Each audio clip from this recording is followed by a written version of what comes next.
एक कहावत थी कि पढ़े लिखे कछु न होए, पढ़े लिखे कछु न होए और हल जोतो सो उठिया भर होए।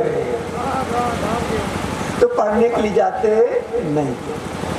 इसलिए हम लोगों की मानसिकता है कि धर्म करने से क्या फायदा होता है। अभी पंडाल में बुढ़े लोग बैठे हैं, कुछ माताएं बहनाएं आई हैं, कुछ छोटे बच्चे जो उद्यम कर रहे वो आए हैं।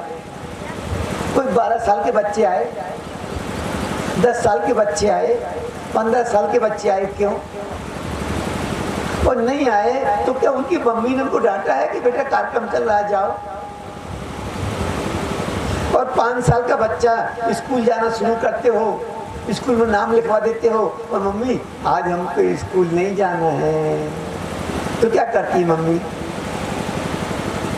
पिटाई लगा के स्कूल छोड़ने जाती है। क्यों? कोई माँ आज तक किसी बच्चे को डांट करके मंदिर भेजती है, सत्संग में भेजती है? क्यों? उनकी मानसिकता है कि सत्संग में जाने से क्या फायदा। तो सत्संग में जाने से इतना बड़ा फायदा होता है जो कभी जिंदगी में नहीं हुआ। तो आपके गांव में 3 दिन का कार्यक्रम रखा गया, मुझे भी आने का सौभाग्य प्राप्त हुआ। 1 तारीख से मेरे कार्यक्रम दूसरी जगह लगा है, संभवतः मुझे कल जाना भी पड़े। तो 10 बजे से प्रोग्राम रखा गया, गांव के लोग नहीं आए, सुंदर साथ कम आए। तो क्या हमारा नुकसान कर रहे हैं? क्या वो अपना नुकसान कर रहे हैं। जैसे हम गांव की भाषा में बोला करते हैं ताकि गांव के लोगों को समझ में आ जाए। तो एक कहावत है गांव की भाषा में कि होते न खाओ, होते न खाओ और बढ़ते न तापो, और जन्म अनख गवाओ। घर में खाना था, भोजन था, अनाज था और आपने नहीं बनाया और आप भूखे मर गए, तो अनाज की कोई गलती थी? ठंडी के दिनों में आगी जल रही है और आप आगी के पास नहीं जा रहे हो, ठंडी लग के मर गए, तो आगी की गलती थी क्या? आपको आगी के पास जाना था, आपकी ठंडी दूर हो जाती, पर आप नहीं गए। घर में भोजन रखा था, आप बना के खा लेते, नहीं मरते। इसी तरह से ब्रह्म ज्ञान आपको घर बैठे सुनने को मिल रहा है और आप सुनने नहीं आए तो किसकी गलती है? आपकी गलती है। कर्महीन खेती करे, कर्महीन खेती करे, बैल मरे के सूखा पड़ा। गांव में कभी कार्यक्रम नहीं होता था। पार ब्रह्म परमात्मा क्षति के अपार में है, अपार दया, अपार कृपा गुप्ता जी के परिवार पर हुई। राज्य ने उनके अंदर प्रेरणा पैदा की, इस गांव में मंदिर बनाया जाए। गांव में मंदिर बनाया जाए तो अब चूंकि मंदिर बनना है तो मंदिर कोई दाल भात रोटी थोड़ी है कि भाई अपन परस लो और 1 मिनट में खप जाएगा। महंगाई का जमाना है, करोड़ों रुपए लगते हैं। तो विचार आया कि भाई मंदिर बनाना है तो कुछ कार्यक्रम भी करा जाए ताकि गांव के लोगों को समझ में आए। तो गांव के कल्याण के लिए, उनके लाभ के लिए, उनके फायदे के लिए ये यहाँ पर पवित्र धरा पर ये मंदिर निर्माण का कार्यक्रम चल रहा है। कार्यक्रम 3 दिन का है।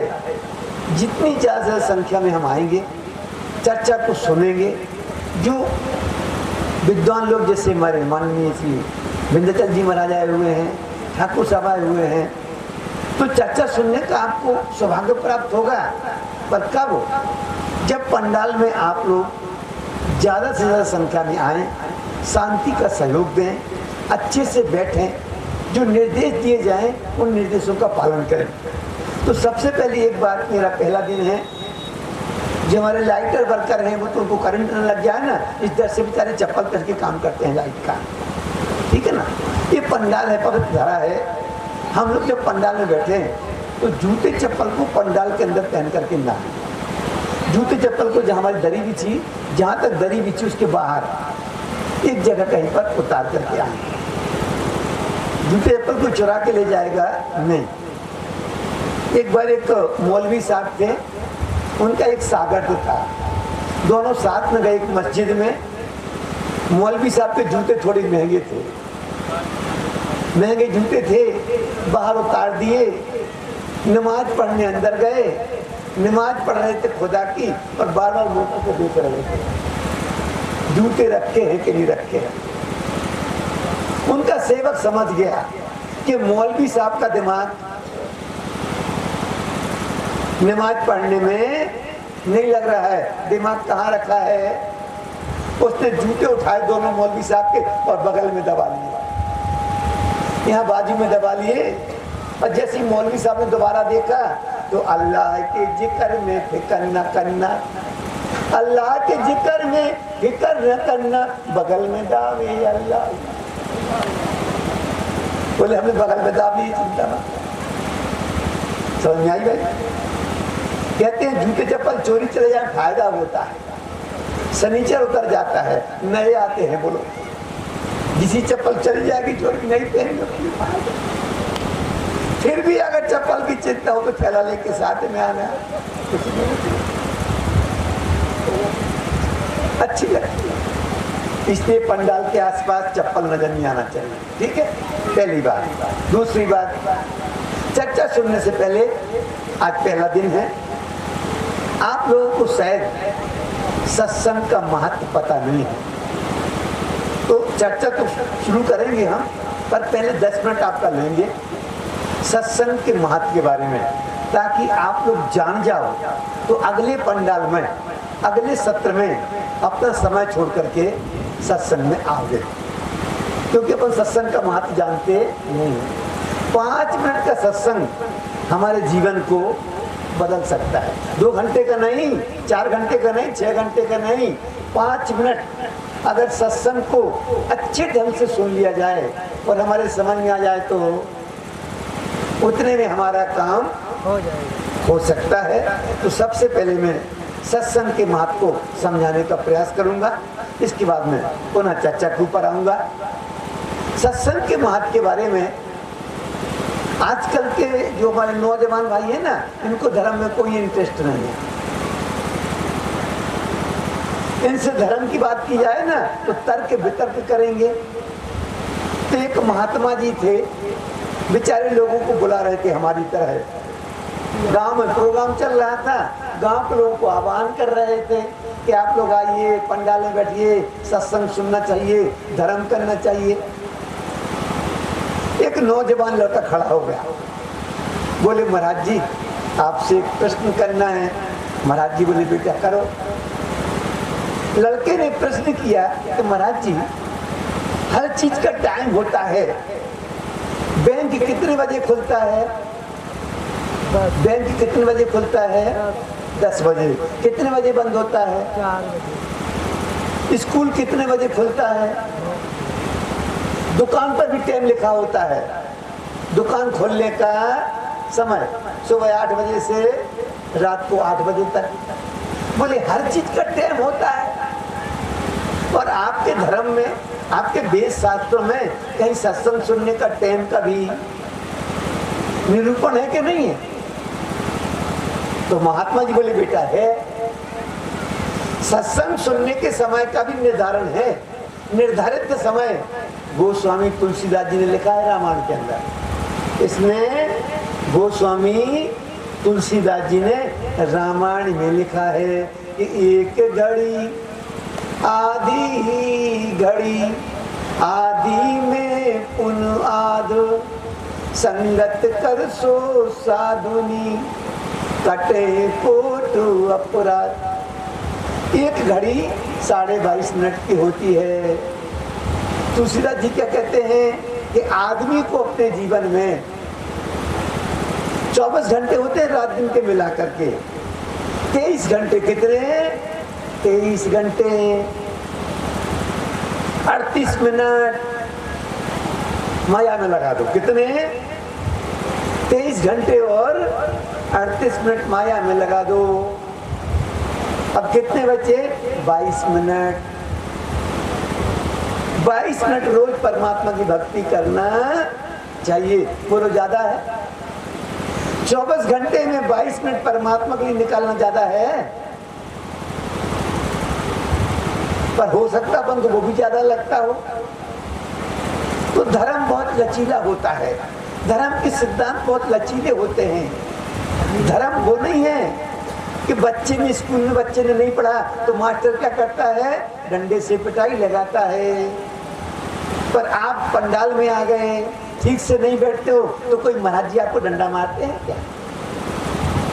डांटते हैं क्या? थप्पड़ मारते हैं क्या?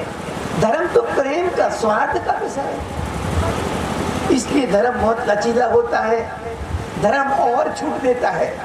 किसी की बहुत बड़ी दुकान हो, बहुत बड़ा खेत हो, बहुत बड़ी नौकरी हो, जैसे प्रधानमंत्री को 22 मिनट निकालना मुश्किल पड़ता होगा।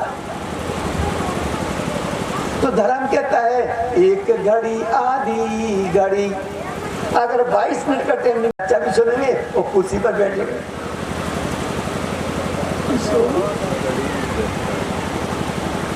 तो देवी देवता की आंख की पलक झपकती नहीं है और आदमी की आंख की पलक।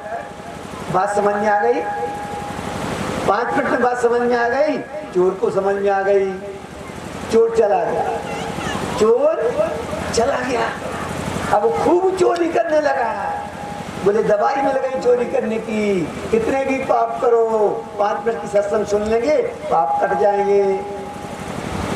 चोर को पाप काटने की दवाई मिल गई, खूब चोरी करने लगा। और जब खूब चोरी करने लगा तो बदनामी हुई पुलिस डिपार्टमेंट की कि बबनान में खूब चोरी हो रही। वहाँ की पुलिस हाथ पे हाथ रख के सो रही। पुलिस चोरों से मिली है, चोरी करवा रही। ऊपर से आर्डर आया कि उस चोर को कैसे भी पकड़ा जाए। जैसे ही ऊपर से आर्डर आया, उस चोर को पकड़ने के लिए पुलिस वालों ने एक जाल फैलाया। उस गांव में एक देवी का मंदिर था। रात को देवी की मूर्ति गायब कर दी और एक पुलिस वाला देवी बन के बैठ गया और गांव में सवेरे हल्ला कर दिया कि अपने गांव में देवी माँ प्रकट हो गई। अब देवी माँ प्रकट तो हो गई पर लोग आएंगे नहीं। जैसे चर्चा सुनने के लिए कोई नहीं आएगा और शाम को भोजन रख दो, ऐलान करवा तो भंडारा है, ऐलान करवा तो बपनान में कि शाम को भंडारा देखना। यहाँ पर शाम को जगह खाली नहीं, भंडारा है, जगह खाली नहीं होगी। वो सत्संग के लिए आए होंगे महाराज ये तो क्या। तो अब गांव के लोग आएंगे कैसे? तो और दूसरा हल्ला कर दिया कि वो देवी करती क्या है, उसके सामने जाओ, अपने गुनाह कबूल करो। देवी कहती तुम्हारा गुनाह माफ और साथ में इनाम भी देती है। अब गांव के लोगों ने क्या किया, अपने अपने घर से लाके सामान रख दिया मंदिर में। पुलिस वाले बगैर ड्रेस की लाइन में लग जाए और गुनाह कबूल करने लगे और देवी माँ जाओ तुम्हारा गुनाह माफ, तुमको टीवी दिया, तुमको फ्रिज दिया, तुमको कूलर दिया, तुमको पंखा दिया, तुमको मोबाइल दिया। गांव में हल्ला मच गया कि देवी माँ प्रकट हुई है, गुनाह भी माफ करती है और इनाम भी देती है। बेचारे चोर ने सुन लिया तो चोर ने सोचा चलो बहुत अच्छा हुआ, आज घर बैठे गंगा जी आ गई, जितनी चोरी की है सब कबूल कर लेंगे, माफी भी मिल जाएगी और ज्यादा चोरी की है तो बड़ा इनाम मिलेगा, अच्छा इनाम भी मिलेगा। बेचारा चोर भी लेने में लग गया। जब चोर लेने में लग गया, जब उसका नंबर आया तो उसने 1 महीने पहले सत्संग सुना था कि देवी देवता की आंख की पलक झपकती नहीं है। तो चोर ने सोचा कि देखे तो सच्चम मच्चम की देवी है कि झूठी मूठी। तो चोर ने गौर से देखा तो कौन बैठा था वहां पे, देवी थी कि पुलिस वाला? कौन बैठा था? पुलिस वाला। तो आंख कैसी होती होगी? चोर समझ गया, बोलिए देवी नहीं है, और यहाँ तो कुछ गड़बड़ घोटाला है, दाल में कुछ काला है।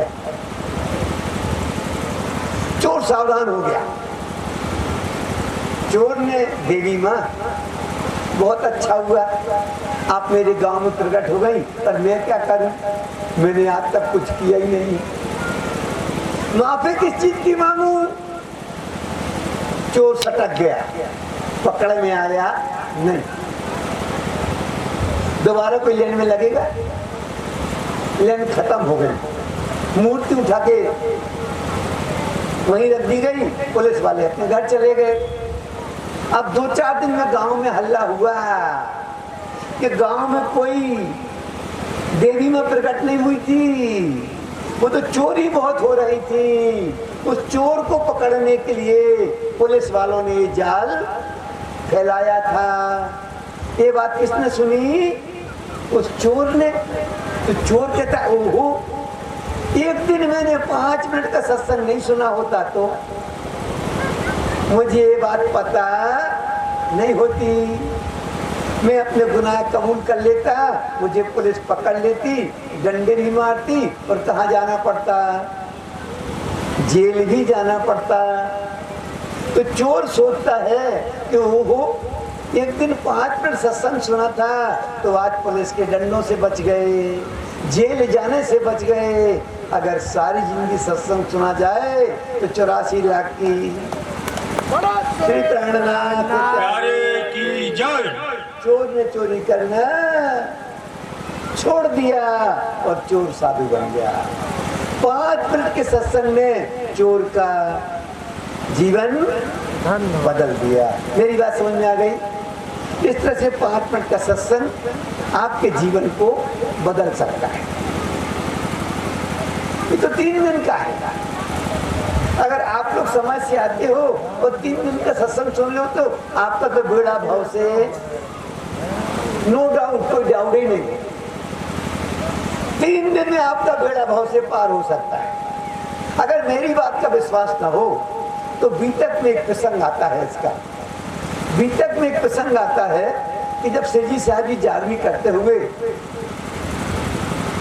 आवासी बंदर जाते हैं। आवासी बंदर एक घरों ठक्कर था, बहुत पैसा वाला था, बड़ा सेठ था। अब जब पैसे वाले लोग होते हैं तो कुछ तो आ जाते नहीं, आ जाते हैं नहीं आते। जैसे खूब पैसे वाले होंगे तो चेस, पैसे होते तो घर ठक्कर पैसे वाला था, खूब तो रोड थे उसके अंदर, पर उसने भी एक धर्म किया था। व्यवसायी होते हुए उसने एक धर्म का काम किया था, जानबूझकर नहीं, धर्म करने के लिए नहीं, नाम कमाने के लिए। कि कुछ सुंदर साथ को पैसा देके डाकुओं को चक्कर से छुड़ाया था। परमात्मा किसी का कर्ज बाकी रखता नहीं है। वो पार ब्रह्म परमात्मा क्षति पहुंच गए। बोले भैरव ठक्कर, तूने कुछ सुंदर साथ को डाकुओं के चक्कर से छुड़ाया है, हम तेरे को 84 लाख के होने के चक्कर से छुड़ा देंगे। वो भैरव ठक्कर रोने लगा। क्यों? वो काय में डूबा था? जो डूबे हैं गिलासों में, जो डूबे हैं गिलासों में, न उभरे जिंदगानी में, और करोड़ों बह गए बोतल की इस बंद। जो डूबे हैं गिलासों में, न उभरे जिंदगानी में, और करोड़ों बह गए बोतल के इस बंद पानी। तो पौगा लगाता था। अरे बोले हम पौगा, अच्छा किसी पंडाल में पहुंच जाए लोग हमको भगा देते हैं, तो तुम कहते सत्संग सुनो। तो प्रहलाद जी बोलते कोई बात नहीं भैरव ठक्कर, डोंट वरी, चिंता न करी, चिंता करने की कोई जरूरत नहीं है। तुमको 1 महीने के लिए छोड़ना है। कितने महीने के लिए? 1 महीने के लिए। और बड़े ध्यान से हमारी चर्चा सुनना है। अभी तक सुनना बड़े ध्यान से। कितने दिन सुनी उसने? कितने दिन सुनी? 3 दिन। सुनत दिन तीसरे हुक्के को दिया। बोलो श्री प्राणनाथ प्यारे की जय। तीसरे दिन में क्या किया? हुक्का। और बोले हमने जन्म भरे को त्याग दिया, छोड़ दिया। और बोले हमको तो परमात्मा के दर्शन कितने दिन में, एक कार्यक्रम कितने दिन का रखा गया? 3 दिन का। अगर 3 दिन का सत्संग सुन लोगे तो आपका भी बेड़ा भव से। इसलिए नगर निवासियों, ऐसा सुनर सो अवसर मत गंवाने देना, वरना 1 तारीख की बात कोई नहीं कहेगा आप लोगों को कि आप लोग आना। 1 तारीख को खूब खेत में काम करना, पर 3 दिन का मौका मत गंवाना, वरना आछे दिन पाछे गए, आछे दिन पाछे गए, और किया न प्रभु सोहे, और अब पछतावा क्या करे जब चिड़िया चुन गई। 3 दिन के बाद इस सुनहरा अवसर आपको नहीं मिलेगा। इसलिए नगर निवासियों, समय पर आए, जो समय दिया जाए। हम लोगों के पास टाइम नहीं है। लगता है आप लोगों को कि महाराज जी के पास फ्री होंगे इसलिए चले आए, टाइम नहीं है। यहाँ पर आ गए, 4 फोन आ गए, महाराज जी 30 तारीख को शाम को जरूर पहुंच जाना। महाराज जी 24 तारीख को गए, पन्ना पहुंचे, हमसे बोले 24 तारीख को मिलेंगे, हम शाम को मिलेंगे, बोले महाराज जी तो फोन उड़ गए, तो दूसरी बात चलिए। अभी हम 1 महीने बाद 9 तारीख को पन्ना पहुंचे, शाम को 5 बजे फिर निकले, तो टाइम नहीं है। ये तो परमात्मा की कृपा है कि आप लोगों को कल्याण होना है। इसलिए महाराज जी लोग आते हैं, सत्संग में आए, सत्संग सुने। 3 दिन के सुन रहे सोचकर अपन को गंवाना नहीं है। अब चलते अपन चौपाई की तरफ। चौपाई क्या निकली है? कहती हूँ उम्मत को, उम्मत बोलते हैं ब्रह्म शिष्यों को, ब्रह्म शिष्यों की जमात को। इनको माध्यम बनाया गया है। इनको माध्यम बनाकर एक गांव के लोगों को, दुनिया के जीवों के कल्याण के लिए पार ब्रह्म परमात्मा सदित ने ब्रह्म शिष्यों को माध्यम बनाया। क्यों?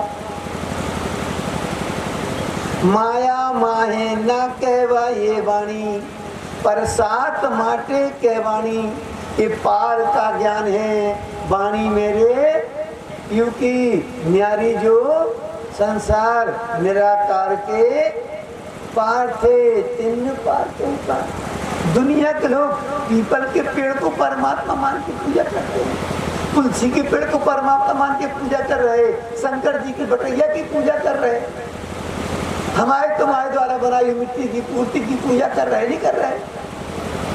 वो अभी आएगी, वो दशहरा के समय आएगा, तो मूर्ति कलाकार मूर्ति बनाने वाले क्या करेंगे? मिट्टी की मूर्तियां बनाएंगे। हम उन मूर्ति को 5,000 में खरीद के लाएंगे। एक पंडित जी को बुलाएंगे कि 250 इनका उनसे पंडित जी को देंगे, काय के लिए? मूर्ति में प्राण प्रतिष्ठा कर दो। मूर्ति में पंडित जी प्राण प्रतिष्ठा कर देते हैं और उनका लड़का मर जाए तो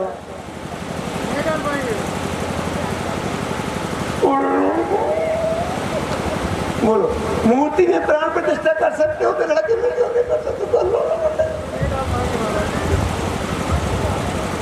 पंडित जी ने प्राण प्रतिष्ठा कर दी 5 साल लेके, उस मूर्ति की हमने 10 दिन पूजा की। कितने दिन? 10 दिन पूजा की। और फिर क्या करते हैं? कभी कभी छोटे छोटे चुटकुले बड़ी शिक्षा देते हैं। एक बार हमने पेपर में एक चुटकुला पढ़ा, एक आदमी नदी में डूब रहा था, उसने गणेश जी को बुलाया, गणेश जी आ गए। गणेश जी आ भी गए, बोलो।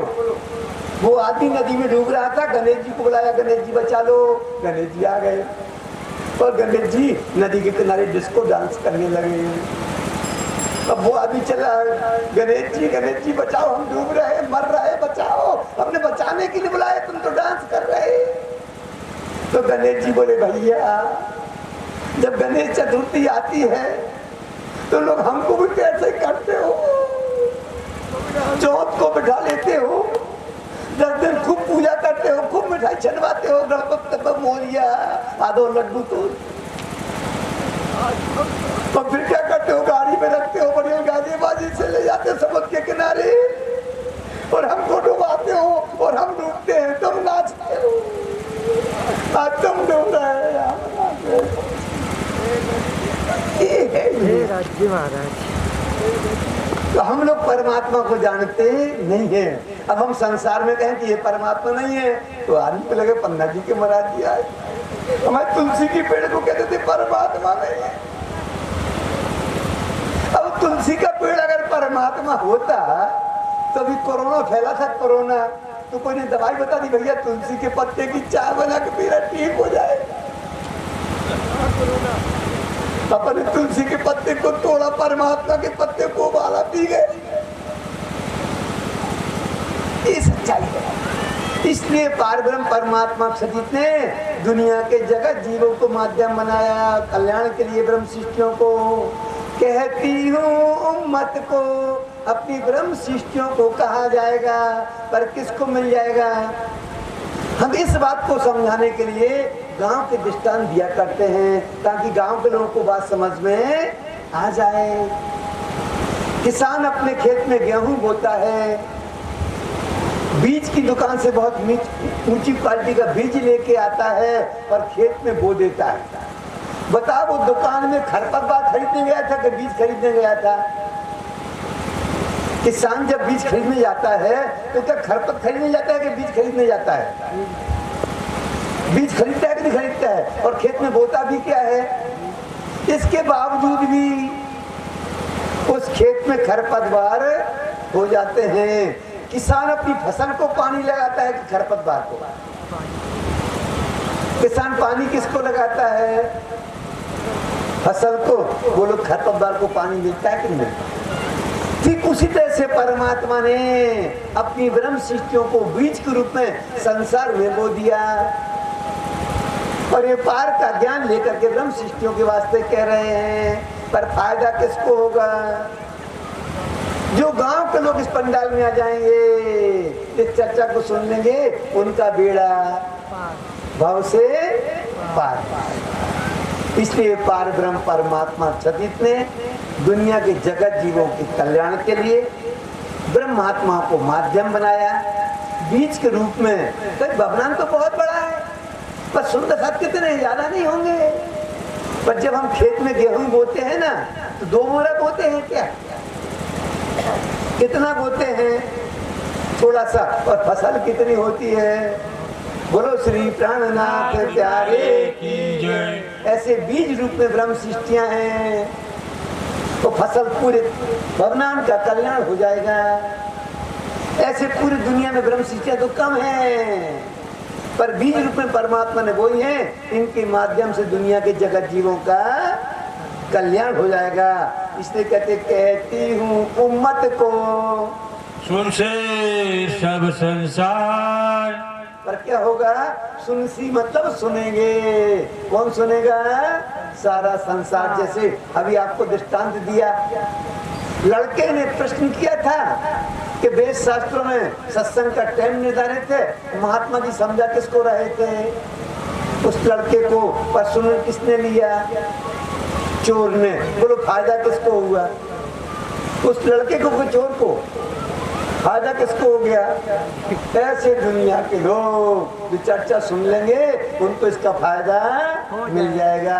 कहती हूँ उम्मत को, सुनसी सब संसार। सारे दुनिया के लोग माध्यम बनाएगा ब्रह्म सृष्टियों को।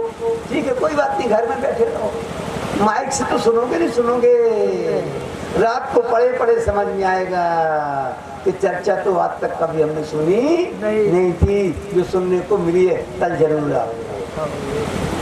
तो इस तरह से ब्रह्म आत्मा को माध्यम बनाकर वो पार ब्रह्म परमात्मा सत्य थे। हे दुनिया के जगत जीवो, जब से सृष्टि बनी है तब से आज तक कोई जीव भाव से पार हुआ इन जहर जिमी से कोई न निकस्या। अव्वल से थी आज दिन तक जब से सृष्टि की उत्पत्ति हुई तब से आज तक कोई जीव भाव से पार नहीं हुआ। परमात्मा के दिल में दया आई, उन्होंने कहा दुनिया के जीवों को कल्याण करना है। दुनिया के जगत जीवों के कल्याण करने के लिए परमात्मा ने अपने दिल में कार्यकांड बनाया, ब्रह्मात्मा को माया की जगत में बिठाया, पार का ज्ञान लेकर के स्वयं पार ब्रह्म परमात्मा चकिताए। आज तक ज्ञान कभी संसार में नहीं था। एते दिन त्रिलोक में हुती बुद्ध सुपन, सो बुद्ध जी बुद्ध जागृत पुट्टे पुल्ले नूतन, अब सो साहेबाया सब सृष्टि करी निर्मल, मोह अहंकार उड़ाए के देसी सुख नहीं चल। वो पार ब्रह्म परमात्मा छतित अपनी ब्रह्म शिष्टों को माध्यम बनाकर इस माया भी जगत में आए। किसके लिए? दुनिया के जगत जीवों के कल्याण के लिए। दुनिया के जो भी जीव इस चर्चा को सुन लेंगे, इस ज्ञान को सुन लेंगे, इस पर विचार करेंगे, उनका बेड़ा भाव से पार हो जाएगा। कहती हूँ उम्मत को सुनसी सब संसार, मकसूद तिनका होई से। बोलो श्री प्राणनाथ प्यारे की। पर मकसूद मतलब प्राप्ति, तिनका नहीं तिनको। वो किसको मिलेगा? जिस ज्ञान पर विचार करेंगे। जैसे स्कूल में सब बच्चे पढ़ने के लिए जाते हैं, मास्टर एक ही होता है, पढ़ाने वाला हिंदी का अलग, अंग्रेजी का अलग। जिस स्कूल में आप जाते हो 8वीं क्लास में हिंदी का टीचर एक ही होता है ना। पर जब परीक्षा होती तो कोई बच्चे कौन सी डिवीजन पास होते हैं? First division. कोई कौन सी डिवीजन होते हैं? Second division. और कोई 0/सन्नाटा, पहली डिवीजन। बोलो मास्टर ने पढ़ाने में कोई कसर लगाई थी क्या? मास्टर ने तो सारे बच्चों को क्लास में बैठा के एक से पढ़ाया, अलग अलग पढ़ाया था। पर जिसने ठीक से पढ़ा वो कौन डिवीजन पास हो गया? First division. और जिसने मन लगा के नहीं पढ़ा 0/0। तो इसी तरह से ये मकसूद तिनको वैसी जिस बात पर विचार करेंगे कि हाँ पन्ना जी के महाराज जी आए थे, वो सत्य कह रहे थे, उनकी बात बिल्कुल सही थी। जिस दिन आपके बात समझ में आ जाएगी उस दिन आप सत्य को पहचान लग जाओगे और सत्य के रास्ते पर चलना प्रारंभ कर दोगे। और जिस दिन आप सत्य को जान लोगे, सत्य की राह पर चलोगे, उस दिन आपका बेड़ा भाव से पार हो जाएगा। तो कहती हूँ उम्मत को सुनसी सब संसार, ये मकसूद तिनको होए सी। जो लेसी विचार। तो जो नगर के लोग हैं, मेरा मतलब किसी की निंदा खंडनी करना नहीं है, किसी को चोट पहुंचाना नहीं है, किसी धर्म को छोटा बड़ा कहना मेरा मतलब नहीं है। मेरा मतलब है आप सत्य को जाने, परमात्मा को जाने, परमात्मा की भक्ति करें। समय हो गया क्या? आपका बेड़ा भाव से पार हो। तो चलिए चलते चलते मैं आज एक क्वेश्चन दूंगा आप लोगों को। शाम को आप लोग कर सकते हो, हमसे क्वेश्चन कर सकते हो, किसी भी महाराज जी से कर सकते हो। क्वेश्चन क्या करना है? इसमें कोई ब्रह्मा जी की पूजा करता होगा, कोई शंकर जी की पूजा करता होगा, कोई विष्णु भगवान की पूजा करता होगा, कोई रामचंद्र जी की पूजा करता होगा, नहीं करता होगा? करते होंगे। कोई देवी की करते होंगे, कोई चामुंडा की करते होंगे, कोई काली माता की भी करते होंगे। हमसे प्रश्न कर सकते हो कि महाराज जी जब हम ब्रह्मा जी की पूजा करते हैं, सृष्टि के रचयिता ब्रह्मा जी सबसे बड़े हैं, उनकी पूजा करते हैं, तो क्या परमात्मा की पूजा करना जरूरी है?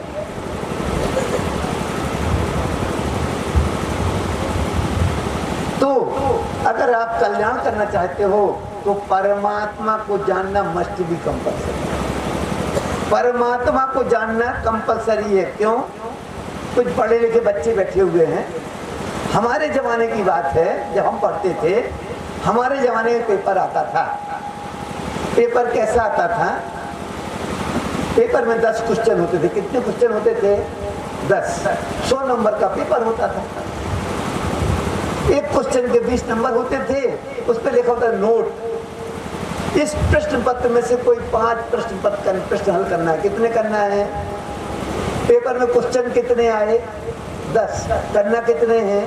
5। अब मेथड चेंज हो गया। अब उस पेपर के ऊपर लिखा 10 क्वेश्चन है, कितने क्वेश्चन हैं? 10। पर पेपर पे लिखा है नोट, पहला क्वेश्चन करना अनिवार्य है। इसके अलावा कोई 4 क्वेश्चन कर सकते हो, तो बोलो पहला करना पड़ेगा कि नहीं करना पड़ेगा? पहला क्वेश्चन करना पड़ेगा कि नहीं करना पड़ेगा? क्यों?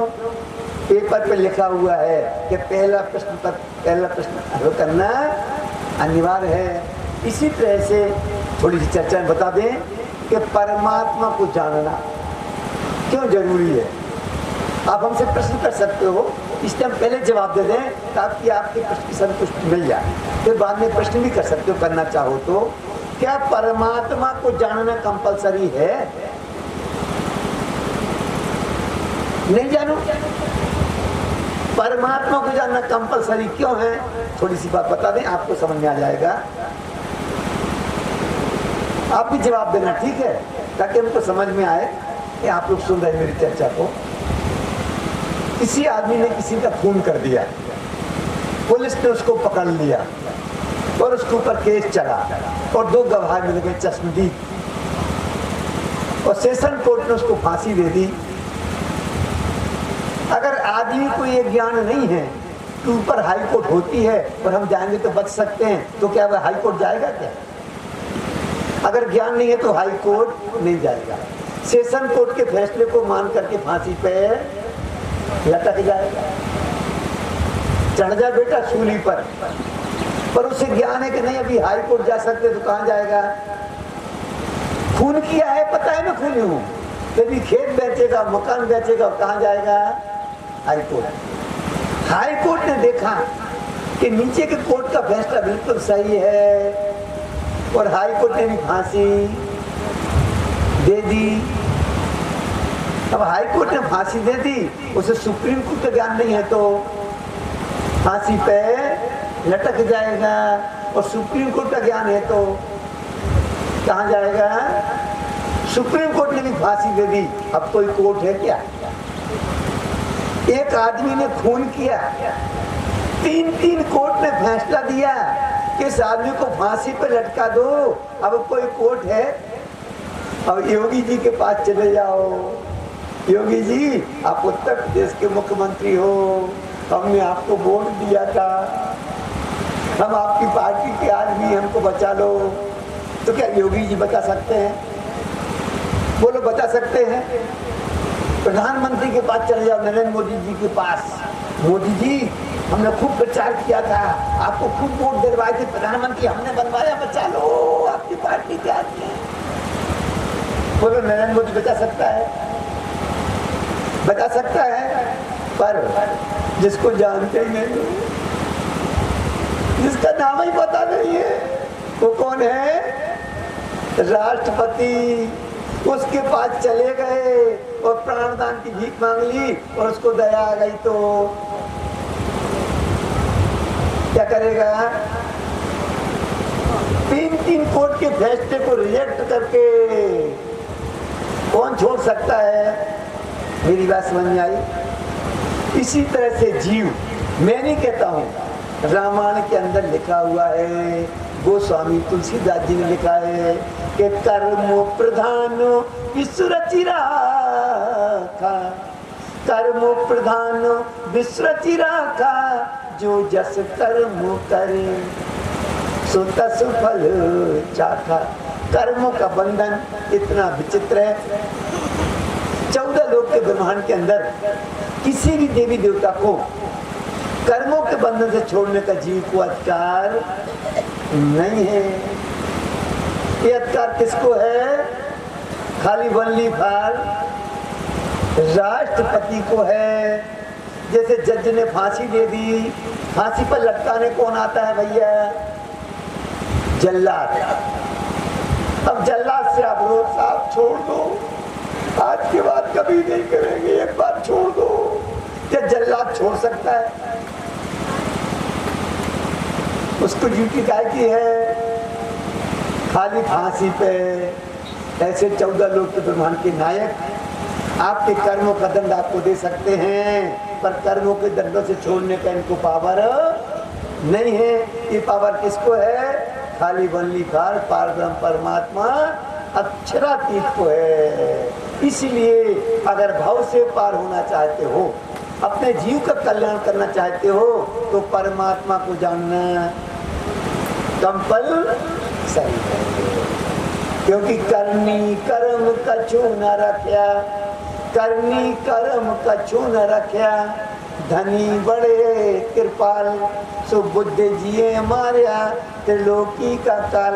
एक पार ब्रह्म परमात्मा चकित आपके कर्मों के बंधन से छोड़ करके आपको भाव से पार कर सकते हैं। जो ब्रह्म सृष्टियां संसार में आई हैं, परमात्मा ने इनको पावर दिया है, दुनिया के जीवों के कल्याण करने के लिए आई हैं। इसलिए चूंकि समस्या हो रहा होगा, तो सुंदर साथ जो आए वो ब्रह्म सृष्टि है। जो गांव के लोग हैं, अगली चर्चा मुझे जब भी मौका मिलेगा जरूर आना, क्योंकि फिर कल तो शायद हमारा कार्यक्रम, इसलिए एक आध चर्चा आपको हमारी और मिलेगी। बाकी महाराज जी लोग बागडोर संभालेंगे। तो चलते चलते गांव के लोगों से एक बार और निवेदन करूंगा, शाम को भी आपके लिए मंच लगाई जाएगी। मंच आपके ऊपर है। हम महाराज लोग अपना घर छोड़ के आ गए आपके लिए। अब 3 टाइम हो तो 3 टाइम चर्चा हो सकती है, ये हो सकती है।